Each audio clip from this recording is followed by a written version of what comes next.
Oh my goodness. So, ayun, nakita po natin yung mga kumakalat na video neto ni Diwata na parang hindi ko, ako ayaw kong mag-judge ngayon kasi Mother's Day ngayon. Pero ito kay nanay, Happy Mother's Day sa'yo, Nay. Sana masaya ka sa nangyari. Pero sa akin mangyari yan, hindi ako magiging masaya kasi nakuhanan sa video na parang napahiya at parang iniisnab. At meron pa akong nabasang comment, ang sabi dito, sabi niya, kapag vlogger daw tapos may ibibigay, parang nagpapapicture si Diwata, nakangiti, hindi nakasimangot, tapos ang saya-saya. Ako ayoko talagang i-judge si Diwata kasi alam naman natin na pagod si Diwata, marami siyang ginagawa. Pero kasi never kang mawawalan ng ginagawa. Never siyang mawawalan ng ginagawa, never siyang hindi magiging.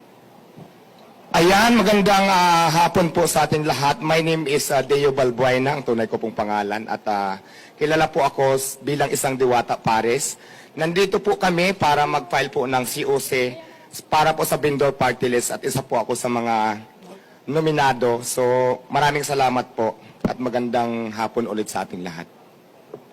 So ayan, ang vendor party list po ay ito po ay samahan ng bawat maninindang Pilipino na alam ko po na marami ng party list pero ang vendors po kasi wala pa po talagang nagre-represent para po magkaroon ng boses ang bawat maninindang Pilipino. Kaya po nandito kami ngayon para tumayo bilang isang boses ng bawat maninindang Pilipino. Hindi lang po dito sa Manila kundi sa buong Pilipinas po.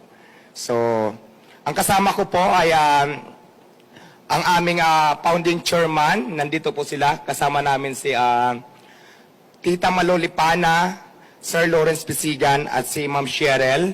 So, ayan, kami po ang kumakatawan ng vendor party list. So, maraming salamat po sa inyong lahat. Okay. May mga katanungan sa Medianoy, no? Sige po. Magtatanong? Question, please. Dwight Plapler. Clarification lang, sir. Pang ilang nominee po kayo ng Diwata? Pang ilang nominee po kayo ng vendor po ba o vendors po? Vendors party list po kami. Vendors party. Opo. At pang ilang nominee po? Pang-apat po. Bali pang-apat po ako. Pang-apat po. Opo. At kung makapasok po ang Diwata, sorry. Ang vendor, sorry. Kung makapasok po ang vendor sa Congress, ano po yung specific legislation na gustong i-push ng inyong grupo? Ayan, ang advokasya po kasi ng vendor party list ay tulungan iangat ang bawat maninindang Pilipino. So, yun po. Magtatayo kami ng kooperatiba para na kung saan mas hindi mahirapan lumapit yung bawat maninindang Pilipino.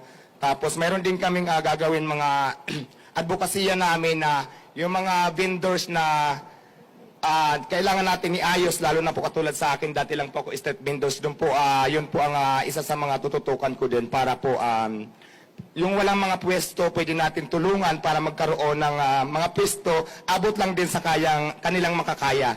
So, ganon.